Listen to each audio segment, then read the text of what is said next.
إن الحمد لله نحمده ونستعينه ونستغفره ونستهديه ونتوب إليه ونعوذ بالله من شرور أنفسنا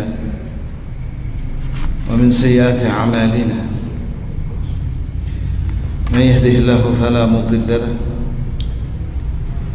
ومن يضلل فلا هادي له أشهد أن لا إله إلا الله وحده لا شريك له وأشهد أن محمدا عبده ورسوله صلى الله عليه وعلى آله وصحبه ومن تبعهم بإحسان إلى يوم الدين وسلم تسليما كثيرا. Jamaah sekalian, barakallahu lana wa lakum. Kita lanjutkan pembacaan kitab Ahadithul Akhlaq, pembicaraan tentang akhlak, karya Syekh Abdul Razzaq Ibn Abdul Muhsin Al-Abbad Al-Badr hafizahumullah. Iya, seingat saya masih dalam pembahasan hukukul jar, itu hak-hak tetangga. Iya, sudah selesai, Pak. Oh, sudah selesai. Sekarang kafalatul yatim, yaitu tentang membantu anak yatim. Berkata penulis hafizahullah, inna min mahasin syariah wa kamalil akhlaq allati ta'at ilaiha al-inayata bil yatim.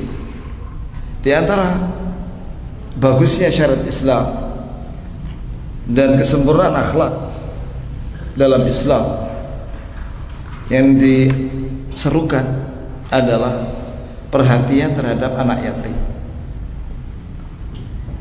Wa huwa man faqada abahu wa huwa dunal bulugh. Jadi pengertian yatim yaitu seorang anak yang kehilangan bapaknya dan dia belum balik. Dia belum balik. Iya.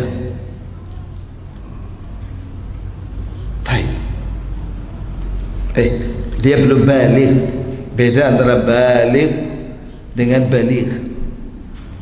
Balik itu artinya balik, ya ini orang yang sudah, anak yang sudah balik. Kalau balik itu artinya orang yang bahasanya bagus. Ya. Wala yutma ba'dal bulugh. Tidak ada lagi yatim apabila dia sudah balik. Wa yalhaqu bihi majhulun nasab. Begitu pula anak-anak yang tidak memiliki nasab, nggak jelas dia bapaknya. Fa innahu fi hukmil yatim. Maka dia ini sama seperti orang yang anak yang yatim. Ini hukumnya anak yatim karena bapaknya nggak jelas. Li faqdihi liwalidayhi, karena dia kehilangan orang tuanya, apalagi dua-duanya. Bal huwa asyaddu hajatan min ma'ruf an-nasab. Bahkan dia lebih membutuhkan anak yang kehilangan bapak dan ibunya, yang enggak jelas nasabnya. Apalagi dititipkan di penitipan anak-anak itu ya. Itu jelas lebih membutuhkan daripada anak-anak yang jelas nasabnya. Karena jelas kerabatnya. Lah yang tidak punya bapak tadi enggak jelas siapa bapaknya, li'adami ma'rifati qaribin yulja'u aw yalja'u ilaihi 'inda darurah. Karena tidak diketahui mana kerabatnya. Dalam kondisi darurat tidak diketahui siapa kerabatnya anak ini. Karena dia sebatang kara. Tiba-tiba ada yang nitip di mana? Penitipan anak.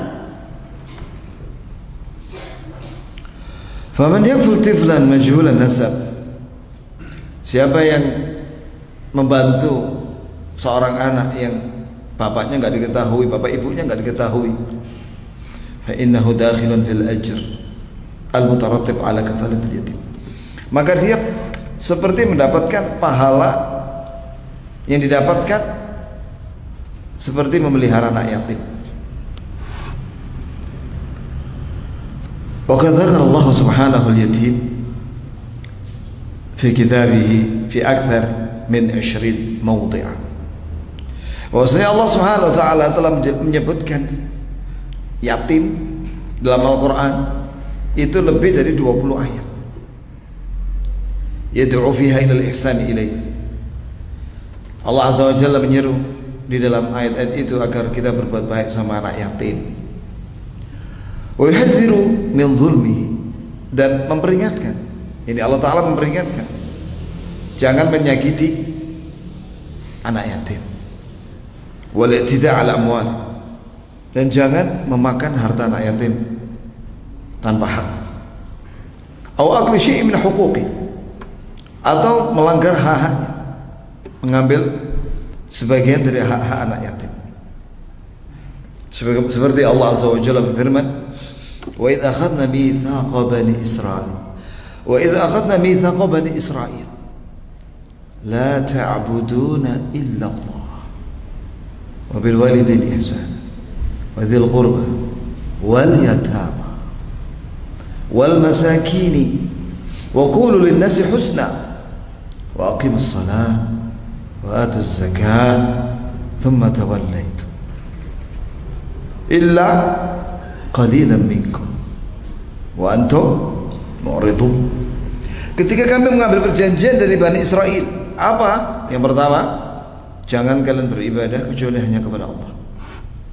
Ini serahkanlah ibadah hanya kepada Allah dan jangan berbuat syirik. Yang kedua, wabil walidaini ihsan. Dalam kalian berbuat baik kepada orang tua kalian. Dari sini kalimat ihsan disebutkan secara nakirah. Ya. Maka di sini ya'um jami al-ihsan. yakni berbuat baik kepada orang tua dengan semua kebaikan yang kau miliki, yang bisa kau berikan kepada orang tua. Wadzil qurba, dan hendaklah kalian berbuat baik sama kerabat. Kerabat itu kata pensyarah Sahih Adab al-Mufrad ada dua sebab. Yang pertama dengan sebab nasab. Siapa kerabat kita dari sisi nasab ya ikhwah? Itu yang ada kaitannya dengan orang tua kita, seperti kakek nenek, seperti Pak D, Pak Le, Bude, Bule. Inilah keistimewaan bahasa Jawa ya. Dibedakan antara Pak D dengan Pak Le. Atau belum tahu kan bedanya? Apa bedanya? Kalau Pak D itu bedanya dengan Pak Le. Nah, kakak. Kakaknya siapa? Ayah. Kalau Pak Le, adiknya siapa? Ya sudah. Anda percaya sama antum dah, ya. Itulah. Kalau dalam bahasa Arab, coba dibedakan antara saudara ayah dan saudara-saudari ayah dan saudara-saudari ibu, dibedakan dengan nama ammah. Am itu adalah paman, baik itu kakak papa atau adik papa yang laki, itu am. Ya, kalau perempuan, saudari perempuan bapak kita itu ammah, kakak perempuan atau adik perempuan dari bapak kita ammah, ammati, ya gitu ya. Kalau dari ibu kita kakak laki itu namanya khalun, khali, ya, atau adik laki-laki ibu khali. Kalau perempuan kakak dan adik perempuan itu dari ibu kita itu khalah, khalati, ya begitu ya. Kata ulama, khalah al-khalah bimanzilatil saudarinya ibu itu kedudukannya seperti ibu kita. Karena biasanya seorang anak itu dekat sama bibi dari ibu. Apalagi kalau ibunya udah meninggal, maka yang nangannya adalah bibi dari ibu. Itu dulu, udah tahu sekarang gimana ya sekarang ya? Ya tergantung. Antum kok di situ? Tahan ya Syekh. Anda nggak lihat? Ikra ya Syekh. Hada syarafun laka. Syarrafaka Allah wa rafa'a qadrak. Sebentar, belum. Wal yatama. Sebentar. Kerabat itu dari dua sebab. Yang pertama nasab. Tadi itu. Termasuk ponakan saudara kandung. Iya. Adapun dari sisi perkawinan itu adalah mertua. Mertua itu kerabat kita. Kak, yakni kalau seorang menikahi seorang wanita, kemudian dia bilang bapak ibu mertuaku adalah bukan orang tuaku. Apa maksudnya kalimat itu coba? Memang dari sisi nasab iya jelas, itu dari perkawinan kan, bapak ibu istrimu. Tapi kan kau mengambil anaknya perempuan yang dia didik, dia besarkan dari bayi sampai gede, dididik, diajari sholat dan lain sebagainya. Terus inti nikahi, kau tidak berbuat baik sama orang tuanya. Makanya kata ulama, mertua itu termasuk kerabat. Ini penting ya kawan. Maka kita harus berbuat baik sama mertua dan sabar dengan gangguannya. Makanya jangan tinggal sama mertua. Tahu nggak sebabnya kenapa? Kenapa kita ini makruh tinggal sama orang tua atau mertua apabila kita sudah punya keluarga, istri atau suami? Karena kalau tinggal sama orang tua atau mertua, ya kecuali terpaksa ya, kecuali terpaksa. Kalau tinggal bersama orang tua atau mertua, maka di dalam rumah itu ada dua kepemimpinan, yaitu mertua itu dan menantu atau anak, sehingga rawan konflik. Paham ya? Karena ada dua kepemimpinan di satu rumah. Maka afdalnya setelah menikah ngontrak atau beli rumah. Semoga Allah memberikan kecukupan dan kekayaan kepada ikhwan-ikhwan kita ya, kaum muslimin ya, yang sudah menikah, sehingga mereka bisa punya rumah masing-masing. Amin. Kemudian wal yatama, berbuat baik sama anak yatim. Nah, ini ya, disebut oleh Allah yatim. Jadi setelah orang tua, kerabat, baru yatim. Apalagi setelah itu masakin, orang miskin. Iya. Kalau dalam surat An-Nisa ayat 36 lebih lengkap. Wal jari dzil qurba, tetangga yang ada hubungan kekerabatan atau tetangga dekat. Wal jaril junub, kemudian tetangga yang jauh atau yang tidak ada hubungan kekerabatan. Wasahibi bil jamb, teman dalam perjalanan. Wa banis sabil, dan musafir.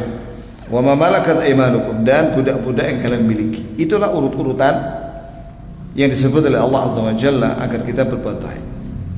Setelah itu wa qul lin-nasi husna, berbicaralah kepada manusia dengan kalimat yang baik-baik saja, yaitu yang sesuai dengan Al-Quran dan Sunnah. Ini jangan sekali-kali berbicara kepada manusia dengan perkataan yang batil atau mungkar. Nah sekarang bagaimana kalau kita menyampaikan ayat atau hadis atau dalil atau kesimpulan dari dalil ya menurut pemahaman salaf, tapi orang lain merasa tersakiti karena dia nggak senang dengan apa yang kita sampaikan. Apakah kita diam? Oh tidak, sampaikan yang hak dengan dalil. ikhlas karena Allah. Barang siapa mencari ridha Allah dengan ucapannya yang hak, walaupun manusia marah, maka Allah akan jadikan, ini Allah akan ridha kepada orang itu, dan Allah akan jadikan manusia ridha kepada dia. Tapi sebaliknya, barang siapa mencari ridha manusia dengan kemurkaan Allah, maka Allah akan murka kepada orang itu, dan Allah akan jadikan manusia murka kepada dia. Kalau tidak bisa kita berbicara yang benar, diam. Sering Rasulullah SAW kalau ditanya satu pertanyaan, diam. Pertanyaan kedua, diam. Setelah ditanya yang ketiga baru jawab. Nah, itu pelajaran. Tidak mesti kita itu harus menjawab atau mengomentari setiap pertanyaan atau omongan manusia. Kadang diam lebih baik. 2 kali Nabi diam. Pertanyaan ketiga baru dijawab, dan itu jawabannya pasti benar. Rasulullah Sallallahu Alaihi Wasallam. Kemudian waqimus shalah, dan tegakkanlah salat, dan bayarkan wa'atuz zakat, dan bayarkan zakat. Tsumma tawallaitu. Kemudian kalian wahai Bani Israel berpaling. Illa qalilan minkum, kecuali sedikit dari kalian. Wa antum mu'ridun, dan kalian menentang. Fa'akada al-ihsan il yatim. Maka di sini Allah menegaskan agar kita berbuat baik sama anak yatim, kama huwa muta'akkidun lil walidain, sebagaimana itu ditekankan berbuat baik sama kedua orang tua dan walidil qurbah dan kerabat. Fadhil ya. وقال تعالى أرأيت الذي يكذب بالدين فذلك الذي يدع اليتيم ولا يحض على طعام المسكين. وقال تعالى فأما اليتيم فلا تقهر. قال الحافظ ابن كثير رحمه الله أي كما كنت يتيما فآواك الله فلا تقهر اليتيم أي لا تذله وتنهره وتهينه ولكن أحسن إليه وتلطف به. Nah, ini dia. Kemudian ayat dalam ayat lain itu Allah Azza wa Jalla menyatakan dalam surah Al-Ma'un, tahukah kalian, tahukah engkau siapa orang mendustakan hari pembalasan? Apa amalnya?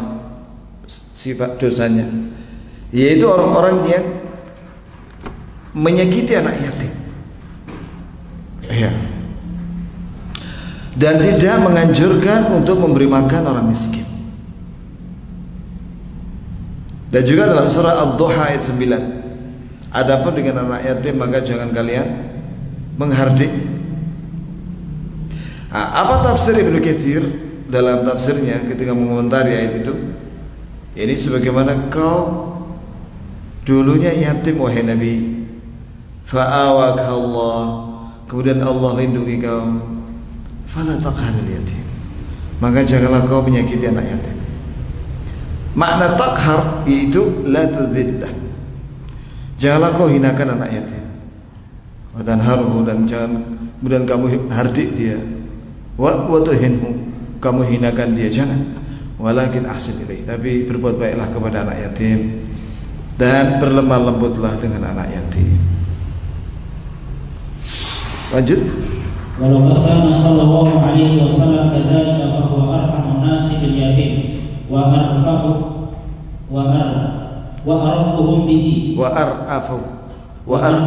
bihi hatta qala min 'azimi syafaqatihi 'al yatim wa rahmatihi lahu ana wa kafil yatim kahataini. Baca lagi bawahnya itu, kurang lengkap hadisnya itu, ya. Nah, bawahnya. Sa'ad bin Sa'd radhiyallahu anhu an Nabi sallallahu alaihi wasallam qala ana wa kafil yatim fil jannah hakata wa qala bi isba'ihi as-sababati wal wusta, rawahu al-Bukhari.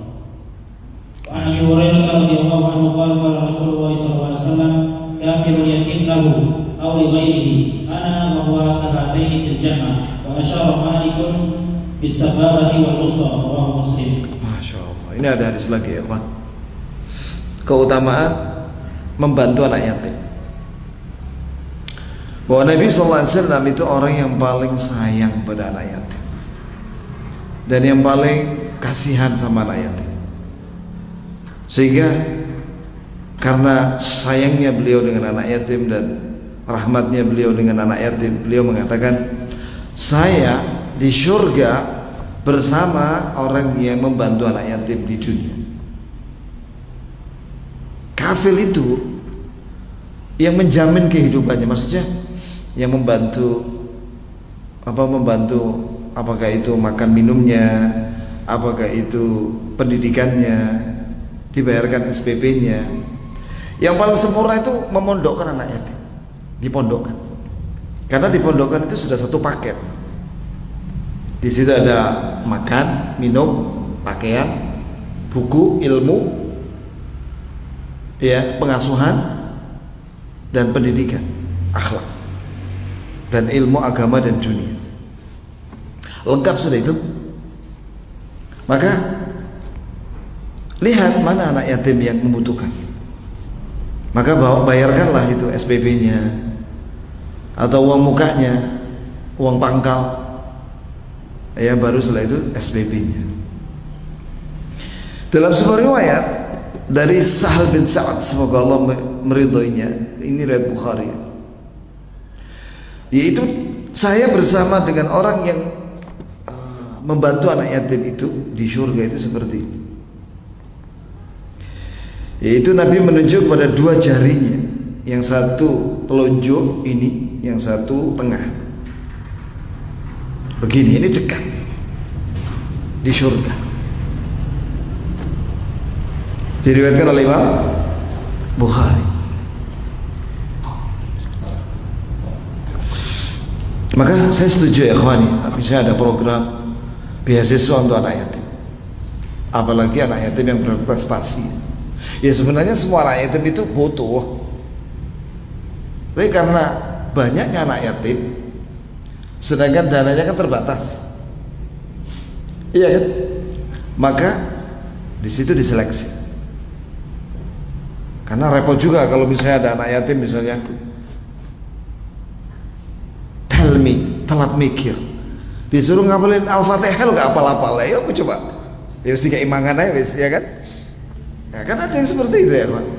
Disuruh ngapalin nggak bisa karena otaknya mengecil. Apa sih namanya itu? Sindrom gitu loh. Ya, tidak bisa, nggak sulit menghafal itu. Iya, tapi ada anak yatim, masya Allah, ngapalin Quran itu cepat sekali, mungkin lagi, wah, hafalannya dan cerdas. Nah ini yang diutamakan. Kasih beasiswa. Kalau perlu, kalau sudah dia SMA kan lulus, dia bisa ke Madinah atau kemana saja dapat beasiswa. Banyak yang seperti itu ya kawan. Nah, maka barang siapa yang menjamin anak yatim, yakni membantu anak yatim atau yang lainnya, saya bersama dia di surga seperti ini. Imam Malik menunjuk kepada jari telunjuk dan jari tengah, ditempelkan begini, dekat di surga. Rawahu Muslim. Lanjut ya. وفي هذا إشارة إلى أنه يكون مع النبي صلى الله عليه وسلم في الجنة ولا يمضي ذلك أن يكون في درجته لأن على درجة في الجنة لا ينالها إلا رجل واحد وهي له صلى الله عليه وسلم وحده. Iya, di dalam hadis-hadis di atas terkandung isyarat bahwasanya orang yang di dunia ini beramal saleh, membantu anak yatim, apalagi disembunyikan ya. Nah, ini penting wallahi, zaman sekarang ini kan zaman apa ya? Zaman medsos. Identik dengan pamer. Maka sebaiknya nggak usah dipamerin lah. Dan nggak usah diekspos wala wawancara wala syai. Udah sembunyi-sembunyi aja. Ya, sembunyikanlah amal sebagaimana menyembunyikan apa? Dosa. Kan orang zaman sekarang kan menyembunyikan dosa tapi memamerkan amalnya. Itu ya kawan. Maka coba dibalik, ya disembunyikanlah amal soleh. Adapun dosa tobat, ya tobat. Jangan cuma disembunyikan ya, tapi bertobat kepada Allah Subhanahu Wa Taala, itu dosa. Kalau amal soleh sembunyikan, sebisa mungkin. Bukankah dari 7 golongan yang dilindungi oleh Allah Azza wa Jalla pada hari kiamat, di mana tidak ada lindungan kecuali lindungannya apa? Rajulun tasaddaqa biyaminihi ma tunfiqu biyaminihi la ta'lamu shimaluhu. Atau kama qala Nabi sallallahu alaihi wasallam, seorang yang bersedekah dengan tangan kanannya, tangan kirinya lo nggak tahu. Bukan terus ngwede terus, bukan begitu maksudnya. Tapi sini kinayatun anis sir fi sadaqah. Tapi di sini maksudnya menjelaskan tentang keutamaan bersedekah secara rahasia, sembunyi-sembunyi, tidak perlu dipamer-pamerin, ya, tapi disembunyikan. Hanya Allah yang tahu. Hatta keluarganya nggak tahu, hatta sahibnya nggak tahu. Itu yang terbaik. Hanya Allah yang tahu. Allah Akbar. Sedekah tutfi'ul khati'ah. Bahwasanya sedekah itu menghapus dosa. Kama tudfi'u al-ma'un nar, kata Rasulullah SAW. Sebagaimana air yang memadamkan apa? Api. Kata Syekh Ibnu Utsaimin, hadis itu menunjukkan bahwa dosa itu fiha hararah. Dosa itu ada panas karena dia akan disiksa. Maka padamkan dengan sedekah. Gitu ya jemaah. Dan sedekah berarti fihi au fiha burudah. Berarti sedekah itu di dalamnya ada sesuatu yang dingin seperti air. Allahu Akbar. Ini betul-betul perumpamaan yang sangat indah ya, tentang sedekah. Nah, orang yang membantu anak yatim, ya sembunyi-sembunyilah, ya. Bukan berarti dia, ya memang dia di surga, sebagaimana sabda Nabi. Bukan berarti satu derajat dengan Rasulullah. Tapi kan mendekati. Nabi yang tengah ini di atas, orang yang memelihara anak yatim di bawahnya. Ya, itu sudah luar biasa ya. Luar biasa itu, tinggi itu. Nah, kenapa? Karena di surga itu ada satu tempat yang tidak bisa dicapai kecuali satu orang yang paling tinggi, yaitu Rasulullah SAW. Lanjut. Qala al-Hafidz Ibnu Hajar rahimahullah, wa fihi isyaratun ila anna baina darajatin Nabi sallallahu alaihi wasallam wa kafir yatim qadra tafawuti ma baina as-sababati wal wusta.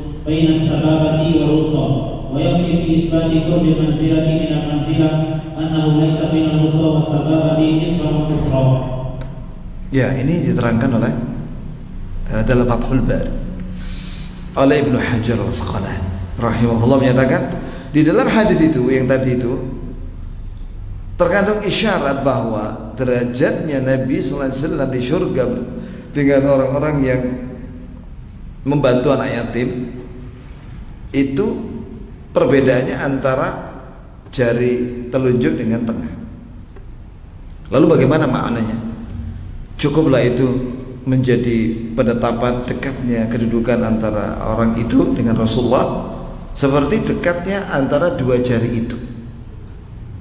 Karena tidak ada jari yang lain di antara jari tengah dan telunjuk. Itu ya, dekat, maksudnya dekat. Ya, dekatnya jelas bukan sederajat di surga, itu maknanya. Kemudian falau lam yati fi hadzal bab illa hadza lakafa bayanan li fadli kafalatil aitam wa ri'ayatihim wal ihsani ilaihim. Ya, sekiranya tidak ada hadis dalil kecuali ini, dalam bab ini cukup sudah betapa besar fadilah, karunia dan pahala orang yang perhatian dengan anak yatim.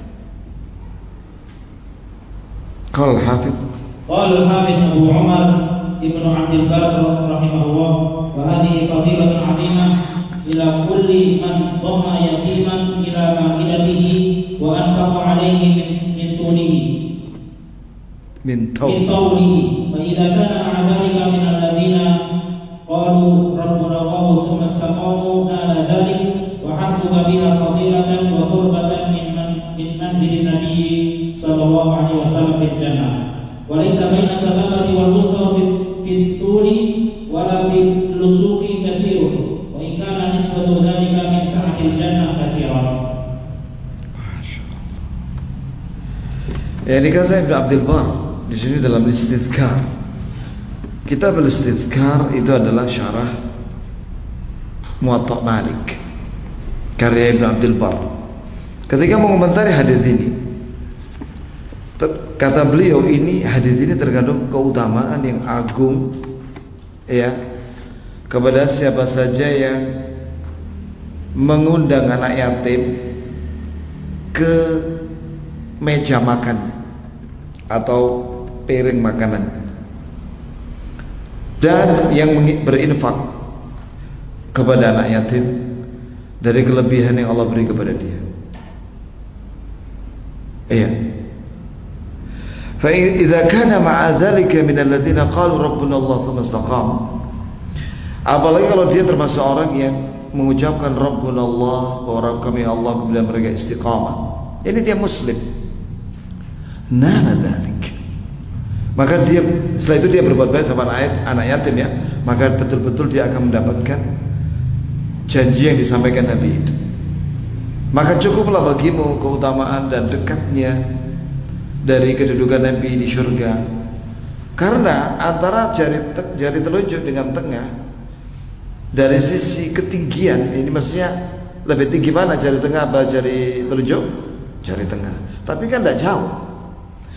Wala fil lusuqi katsir. Begitu pula dalam hal lusuk, yakni nempel antara jari tengah dan jari telunjuk. Ya, ini benar-benar dekat. Walaupun demikian, karena surga itu luas, ya. Iya. Nah, luas sekali surga itu. Tapi kalimat yang Nabi sebutkan tadi itu menunjukkan bahwa dia memiliki derajat yang tinggi, mendekati, yakni di bawahnya derajatnya Nabi SAW. Lanjut.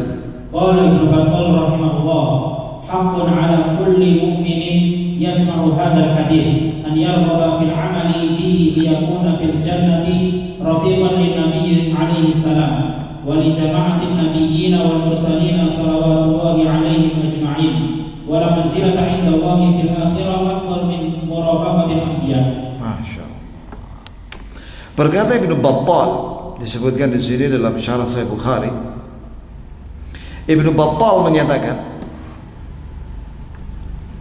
iya, wajib bagi setiap muslim mukmin jika mendengar hadis ini, hendaklah dia termotivasi untuk mengamalkan hadis ini, supaya dia bisa menjadi temannya Nabi di surga dan bersama rombongan para nabi-nabi dan para rasul alaihi wassalatu wassalam. Tidak ada kedudukan di sisi Allah di akhirat yang lebih afdal, lebih utama daripada menemani para nabi di surga. Allahumma ja'alna minhum, amin. Allahumma ja'alna minhum, Allahumma ja'alna minhum, amin ya rabbal alamin. Lanjut. Wa kafarul yatim takunu bi al-infaqi alayhi wa kiswatihi wa aidan bi tarbiyatihi wa tartibihi wa tanshiatihi ala as-salati wal istiqamah, falaysa al-kafalatu bi it'amihi at-ta'am wa taghdiyatihi bi dunya wa tawfir al-libas lahu faqat, bal wa aidan bi taghdiyatihi al-ghidha'i ar-ruhi al-qalbi bit-tarbiyati 'ala al-islam wa ta'addubi bi adab asy-syari'ati wa akhlaqi hadha ad-din wa tanshiatihi an-nash'ah as-salihah wal akhdhu bi yadayhi liyasluka tariqa al-istiqamah wal muhafazati 'ala ta'atillahi tabaraka wa ta'ala. Baik. Kemudian di sini dikomentari oleh Syekh Abdul Razak, hafizahullah. Ini membantu anak yatim adalah dengan memberi infak kepada dia, ya, makan dan minum dan pakaiannya. Begitu pula dengan mendidiknya dan mengajarkan kepada dia adab dan mengajari dia kesalehan dan istiqamah. Jadi bukan sekedar membantu anak yatim itu dengan dalam hal makanan saja dan minuman yang berkaitan dengan badan dan pakaian saja, tapi juga memberi santapan rohani. Di sini bahasanya taghdiyatihi al-ghidha ar-ruhi, memberi makan rohani. Kalau bahasa Indonesia santapan rohani. Al-qalbi, yaitu hatinya dididik, didikan Islam dan dengan adab syariat dan akhlak agama Islam, dan dididik supaya dia menjadi orang yang saleh, dan memegang ini, mengarahkan ini, memegang tangannya ini, mendidik dia, mengajak dia untuk mengikuti jalan istiqamah dan taat kepada Allah. Ya tadi yang saya sebutkan sebelum ini, yaitu yang terbaik itu ya dimasukkan di pondok pesantren sunnah. Iya, di pondok pesantren sunnah itu lengkap sudah, santapan jasmani dan rohani dengan benar. Diajarkan di situ juga Al-Quran, menghafal Al-Quran, dan juga tauhid, sunnah, begitu ya jemaah. Di samping dikasih makan. Lanjut. Wa Abi Hurairah radhiyallahu anhu 'an Nabi sallallahu alaihi wasallam qala as-sa'i 'ala al-marmalati wal miskin kal mujahidi fi sabilillah wa ahsibhu qala wa kal qa'imi la yaftur wa kas sha'imi la yuftir, muttafaqun alaih. Masyaallah. Di antara dalil agar kita membantu orang-orang yang lemah dan membutuhkan, ya, di samping anak yatim juga yang lainnya, Nabi SAW bersabda di sini dalam hadis muttafaq alaih Bukhari dan Muslim, bahwa beliau SAW bersabda, orang yang membantu para janda, ya, dan orang miskin, ini janda-janda yang miskin maksudnya, ya, yang dia membutuhkan, suaminya sudah meninggal dan dia apalagi sudah tua dan anak-anaknya tidak ada yang bantu dia, atau dia nggak punya anak, sehingga dia kadang jadi pengemis, dibantu sama tetangganya. Maka janda yang seperti itu dibantu, apakah dengan zakat atau dengan infak. Kemudian orang miskin, wal miskin, orang miskin itu adalah orang yang tidak cukup kebutuhan pokoknya. Yang pokok itu gak cukup, sehingga dia kalau makan kurang gizi deh, karena makannya cuma sama garam aja, nasi sama garam. Bukan karena diet, bukan, karena gak ada yang dimakan. Karena ada orang yang kaya tapi makannya cuma nasi sama garam. Ditanya kenapa itu kok makan nasi sama garam? Diet. Oh, ini lain lagi nih, akhirnya ini pengen kurus ini, ya, beda lagi. Ini kaya ini. Yang dimaksud dengan itu makan nasi sama garam itu, ini betul-betul dia nggak ada yang dimakan dengan layak, ya. Bahkan ada yang cuma makan nasi aking. Nasi aking itu apa ya? Itu sudah, ya. Assalamualaikum. Nah itu dibantu, ya. Kemudian itu orang yang membantu orang yang membutuhkan, itu orang yang miskin tadi itu seperti orang berjihad fisabilillah. Dalam sebuah riwayat Nabi menyatakan seperti orang yang salat malam tidak pernah tidur, tidak pernah bosan, dan seperti orang yang berpuasa yang tidak pernah berbuka. Masya Allah. Gitu ya.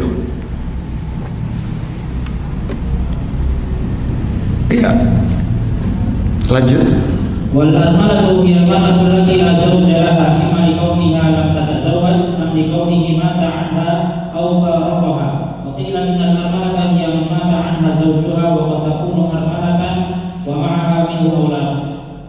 Iya. Yang dimaksud dengan armalah ini janda, itu wanita yang tidak punya suami, atau karena yakni dia cerai atau suaminya meninggal atau perceraian. Iya, dan dia punya anak. Apalagi dia sudah nggak punya usaha, nggak punya kegiatan, bingung dia. akhirnya jatuh miskin. Yang seperti itu dibantu. Lanjut. Wa sumiyat amanatan min al-irman wa huwa al-faqr wa dhahabu man yunfiqu 'alayha wa yaqumu 'ala hajatiha wa huwa ba'luha. Wa idza kana laha min awlad wa tarammalat fa inna al-hajata 'indaha ashadd wa a'dham li anna al-hajata asbahat laha wa li awladiha. Wa lihadha quwiba li hadha al-hadith 'inda ghairi wahid min ahli al-'ilm bibabi as-sa'i 'ala al-armalati wal yatim. Iya, dinamakan armalah karena dari kata irmal. Irmal itu artinya miskin atau fakir. Kenapa? Karena tidak ada lagi yang memberi nafkah pada dia. Yaitu suaminya nggak ada sudah. Apakah mati atau pisah? Ya. Apabila dia punya anak-anak dan dia janda, maka dia sangat membutuhkan bantuan untuk anak-anaknya itu juga. Semakin banyak, semakin besar kebutuhan dia untuk dia dan anak-anaknya. Oleh karena itu para ulama ahli hadis memberikan judul bab, yaitu bab berbuat baik terhadap janda dan anak yatim. Begitu ya kawan. Qauluhu kan mujahidi fi sabilillah fihi bayanun anna hadha babun min abwabil jihadil 'azimah. Iya, yakni pahalanya seperti orang berjihad fisabilillah. Jihad yang besar. Saya mau tanya antum, apa kaitannya hadis ini janda ini dengan yatim? Siapa yang bisa jawab? Hah? Apa kaitannya hadis tentang berbuat baik sama janda dengan bab berbuat baik sama anak yatim? Loh kok menengahnya antum ini? Loh kan janda itu ada yang punya anak, anaknya kan yatim karena bapaknya meninggal, sehingga bukan hanya berbuat baik sama anaknya tapi juga berbuat baik sama ibunya. Ya otomatis kalau berbuat baik sama anaknya berarti membantu uminya, meringankan beban kewajiban uminya. Lanjut. Wakal qa'imi la yaftur. Wakal qa'imi la yaftur wa kas-sha'imi la yuftir. Fihi fadilatun man yas'a 'ala al-armalati wal yatim wa anna darajata man qama bi dzalika ka darajati alladhi yasumu an-nahar wa yaqumu al-laila. Ya. Atau pahalanya seperti orang yang sholat tahajud semalaman tidak pernah bosan, atau puasa tidak pernah berbuka. Jadi setiap hari puasa, pahalanya seperti itu. Di sini jelas keutamaan pahala orang yang berbuat baik sama janda dan anak-anaknya, ya yatim. Itu derajatnya seperti orang yang siangnya puasa, malamnya tahajud. Lanjut. Qala Ibnu Battal rahimahullah, man ajaza 'anil jihad fi sabilillah wa 'an qiyamil lail wa siyamin nahar falyamal bi hadzal hadits wal yas'a 'alal aramili wal masakin liyuhsyara yawmal qiyamati fi jumlatil mujahidin fi sabilillah duna an yakhtuwa fi dzalika khutwa aw yunfiqu dirhaman aw yalqa 'aduwan yartahu bi liqa'ihi. Berkata Ibnu Battal, semoga Allah merahmatinya, yaitu siapa yang tidak sanggup untuk berperang fisabilillah karena mungkin dia punya uzur, atau dia memang di zamannya tidak ada perang, tidak ada jihad perang fisabilillah. Seperti sekarang ini kita di Indonesia nggak ada perang ya, iya nggak ada perang. Maka atau dia berat untuk bangun malam dan berat untuk puasa di siang hari, maka hendaklah dia mengamalkan hadis ini.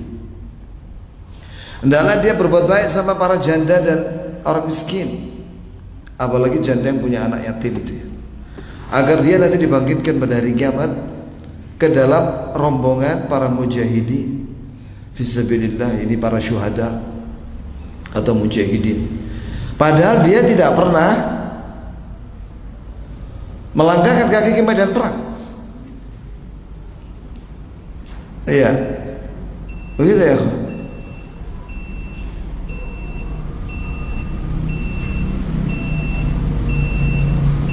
Nah, azan sudah Isya. Gimana ya, ini di azan dulu atau stop sini? Antum biasanya malam Ahad ini kawan-kawan kita ada acara ya? Hah? Ya sudah, sampai sini.